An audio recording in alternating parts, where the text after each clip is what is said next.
I'm gonna I'm gonna share what I know, but I think it's the first of all things. When you try to sell on eBay, you should Yes. be right on system, also Google as well.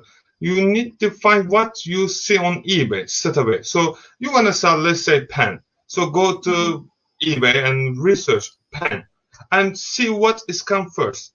And okay, just keep in your mind, take this title, what they use.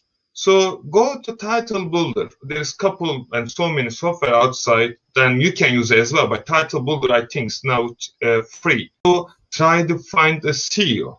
So make your title optimizing perfect. And also what you can do if you're using software, like a third-party supplier for list for your item to eBay, they will show you how many times sold this title. For example, you use pen.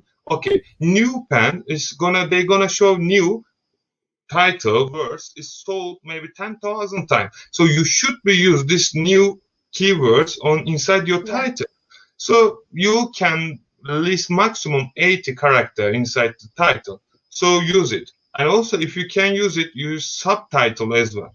And after that, you have to put every information about your item. So this pen is like a gray color. Yeah, you should press the gray color. Your pen is, let's say, made in something. You should be put made in something. You need to give as much as you can information about your item. And after that, description is really important and just taking people attention. Also is the photo.